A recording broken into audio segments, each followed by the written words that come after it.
अब हम लोग लेसन 1 के 6th पैराग्राफ पे हैं। The children selling baskets were sons and daughters of these refugees.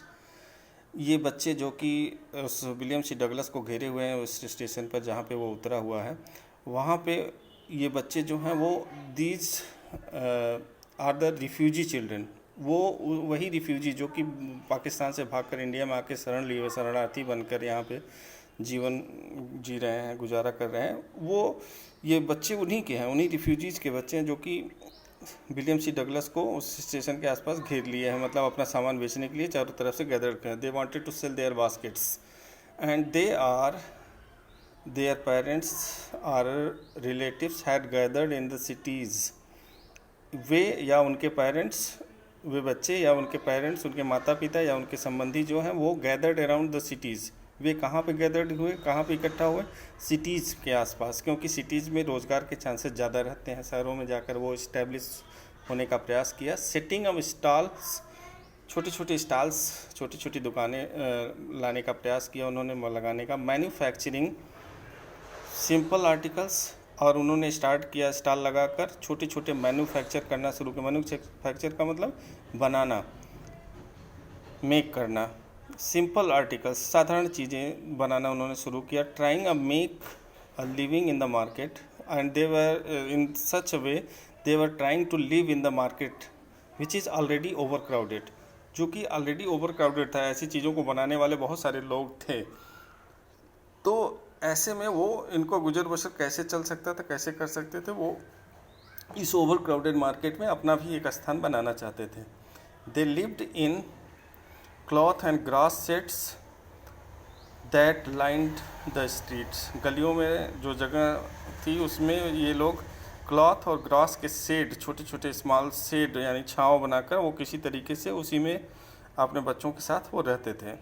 Stations के आसपास या गलियों में, खुले स्थानों पे जहाँ पे उनको जगह मिलती, तो वो शहरों के आसपास वाले जगहों में, गलियों में वो अपने ग्रास के या क्लॉथ के या कपड़ों के या साड़ी के शेड बनाकर किसी तरीके से उसी में रहते थे।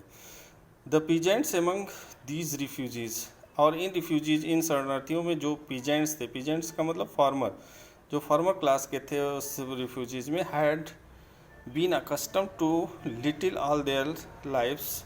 वो अकस्टम्ड, हैबिचुअल हुआ करते थे, अकस्टम्ड अपने आप को इनहेबिट ऑफ कर लेते थे, तो live for an annual income of an agriculture family. जैसा कि एग्रीकल्चर फैमिली होती है, जो कृषि से संबंधित जो फैमिली होती है, वो यूज टू होते हैं, एनुअल इनकम उनकी कम होती है और उसी में वो गुजर बसर करते हैं। वो पूरे साल का जो इनकम होता है, एनुअल इनकम जो होता है वो कम होता है और उसी में वो अकस्टम्ड हो जाते हैं। Does not exceed on average $100 a year. उनकी लगभग पूरे साल की कमाई, एनुअल इनकम जो होती है $100 a ईयर, मतलब $100 की पूरे साल की वो कमाई थी। इससे ज़्यादा उसकी कमाई नहीं हो पाती थी। एक लेबर क्लास या लेबर क्लास का या पीजेंट क्लास जो थे वो $100, मतलब $1 की कीमत उस समय, स्वतंत्रता के समय, लगभग 30 या 35 रुपये हुआ करती थी।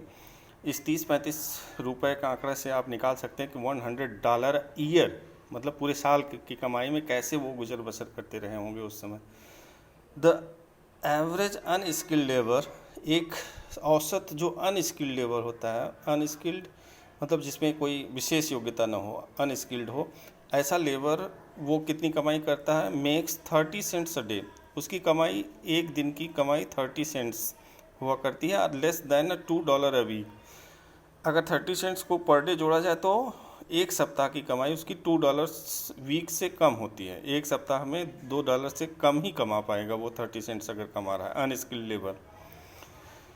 देर is one a meal a day. अगर एक अनस्किल्ड लेबर इतना कमाता है तो वो क्या खाएगा, क्या कैसे कैसे अपना गुजर बसर कर सकता है, वो बता रहा है। There is one meal a day, दिन में एक बार उसको भोजन मिलेगा, मील मिल पाएगा, और उसमें क्या मिलेगा? एन अनियन, एक प्याज, a piece of bread, bread का टुकड़ा, एक रोटी का टुकड़ा, अ बाउल ऑफ पल्स, दाल की छोटे कटोरे में एक छोटी सी थोड़ी सी दाल, विथ मिल्क, थोड़ा सा दूध भी मिल सकता है, perhaps a bit of goat cheese, और पनीर खाना चाहे तो गोट के दूध का वो पनीर मिल सकता है थोड़ा बहुत। No tea, no coffee, no fat, उसमें आप इस बारे में सोच भी नहीं सकते कि आपको कहीं से चाय की व्यवस्था हो सकती है, कॉफ़ी पी सकते हैं या फिर कोई फैटी चीज़ खा सकते हैं। नो स्वीट नो मीट, न तो कोई मिठाई न तो कोई मीट के बारे में या मांस के बारे में, खाने के बारे में आप सोच सकते हैं इतने कमाई में। $100 a year is not $2 a week. अगर आप $2 अ वीक कमाते हैं तो आप साल भर में $100 नहीं कमा पाएंगे। इसका कहने का मतलब यही है, $100 a year is not $2 a week. एक सप्ताह में अगर आपकी कमाई या 30 सेंट्स पर डे की कमाई है तो आप पूरे साल में $100 भी कमा नहीं पाएंगे। Yet even that small amount is hard to earn by. फिर भी वो कमाई यानी 30 सेंट्स की कमाई, पर डे की कमाई या फिर हफ्ते में $2 की कमाई भी बहुत हार्ड टू अर्न बाई था, मतलब बहुत कठिन था उस उतना भी कमाना। Small amount is hard to earn by selling baskets. छोटे छोटे बास्केट्स को बेचकर इतना भी कमाना बहुत मुश्किल था। Hard to earn by to people too poor to buy them. यहाँ के लोग भी उतने ही गरीब थे जितने कि ये लोग थे, मतलब यहाँ पे ख़रीदार और बेचने वाला दोनों लोग too poor to buy them, उनको ख़रीदने वाला भी बहुत गरीब ही था उस समय। यहाँ पे गरीबी ज़्यादा थी इंडिया में उस समय। That no doubt is the reason these little children descended on me like locust.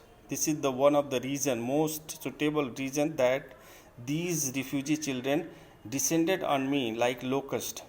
they descended on me, मेरे तरफ झुके, दौड़े, एक तरीके से फॉल हुए, एक तरीके से डिसेंड कर गए। ऑन मी लाइक लोकस्ट, जैसे टिड्डियाँ एक तरीके से उमड़ पड़ती हैं या झुंड अपने झुंड की तरफ एक वहाँ पे इकट्ठे हैं, उस तरीके से टिड्डियों के दल की तरह मेरे ऊपर वो टूट पड़ी। Because of these that they are hardly they can earn their livelihood. I, an American, was doubtless the most promising market they had seen, because they had an American, a foreigner, because I was a foreigner in India. That's why they have seen a doubtless a most promising market they had seen. मेरे में उनको एक अच्छा market दिखा, निस्संदेह रूप से उनको एक गुड मार्केट, प्रॉमिसिंग मार्केट या अच्छा ख़रीदार मुझ में उनको दिखा।